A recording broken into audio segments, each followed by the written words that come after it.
જય જલારામ, જય શ્રી કૃષ્ણ. 3 પેઢીના વ્લોગમાં તમારું સ્વાગત છે. ચાલો ફ્રેન્ડ્સ, હવે કેરીની સિઝન પૂરી થઈ ગઈ, વરસાદ આવી ગયો છે એટલે હવે આપણે કેરી ખાવી નથી.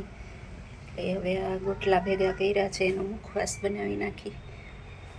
જો મુખવાસ બનાવી નાખ્યો હવે ગોટલીનો. ચાલો ફ્રેન્ડ્સ, હવે આપણે આજે ગોટલીનો મુખવાસ બનાવવાનો છે. હું તમને બતાવું કેવી રીતના ગોટલીનો મુખવાસ બનાવી.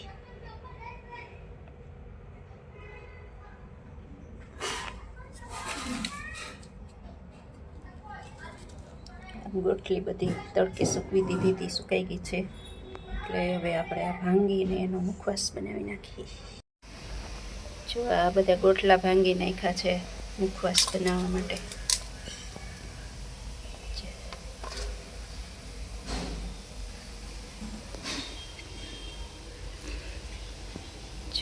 ભાંગી નાખ્યા છે બધા ગોટલા. ગોટલા બધા આપણે ધોઈ નાખવાના અને બાફવા મૂકી દેવાના.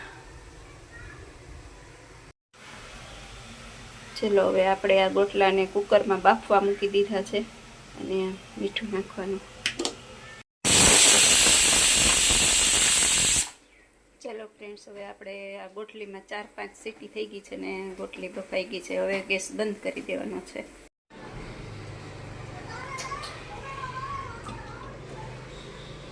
જો આ ગોટલા આપણે સરસ મસ્તીના બફાઈ ગયા છે. આવી રીતના આમ ભાંગી જાય ને એવા બાફવાના. બહુ સરસ બફાઈ ગયા છે.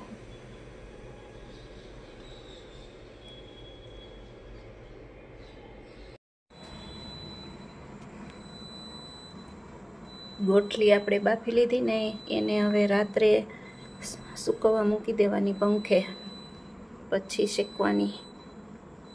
હવે સવારે આપણે એને શેકી નાખશું. આખી રાત પંખે રહેવા દેશું. અને આવી કટિંગ કરી નાખવાની.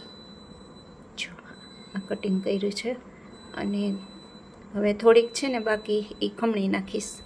આપણે જેવી રીતના કરવું હોય ને એ રીતે કરવાનું મુખવાસ. આપણે આ ગોટલી પંખે સૂકવી હતી ને એ સરસ સુકાઈ ગઈ છે. જુઓ સરસ સુકાઈ ગઈ છે. હવે શેકી નાખી મુખવાસ બનાવવા માટે. ગોટલી શેકવા માટે આપણે 1-1.5 ચમચી ઘી લીધું છે. એમાં ગોટલી નાખી દેવાની.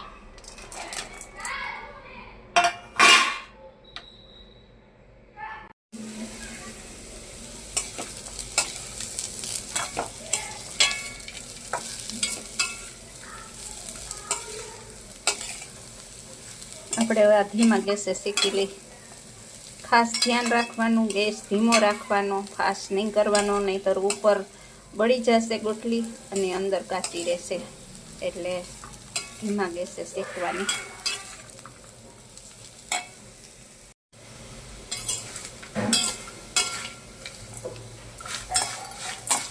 ગોટલી શેકાઈ ગઈ છે, અવાજ આવે છે ને. હવે આપણે થોડોક સંચળ પાવડર નાખી દઈ એટલે મજા આવે. બહુ મજા આવશે સંચળથી. ઉપર નાખી દેવાનું. આપણે બાફવામાં મીઠું તો નાખ્યું હતું પણ ઉપર તો એ સંચળ નાખવાનું. અપચો હોય ને જરાક તો એ સરસ મજા આવે. ગોટલીનો મુખવાસ ખાય એટલે સરસ થઈ જાય પેટમાં.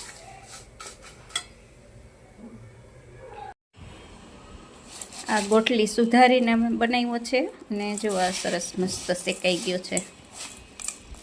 અને આ ગોટલી ખમણીને એટલે 2 જાતનો કર્યો. જાડી ખમણી લઈ અને ખમણી નાખ્યો તો. એટલે જેને જેવો ભાવે એવો ખાય. ખમણેલો ભાવે તો ખમણી લો અને આ સુધારેલો ભાવે તો સુધારેલો. એટલે આ તો આપણે વરિયાળીને તલનો મુખવાસ કરીને એમાં મિક્સ કરવો હોય ને તોય પણ મજા આવે. એમને એમ ખાવો હોય તોય ભાવે. હવે શું, કેરી તો પૂરી થઈ ગઈ, વરસાદ આવી ગયો એટલે હવે કાંઈ કેરી આવવાની નથી. એટલે આપણે હવે આ મુખવાસ બનાવી નાખીએ. આ 2 મુખવાસ હવે આપણે ડબ્બામાં ભરી લીધા છે અને ઢાંકી દઈ, નહીંતર હવાઈ જશે.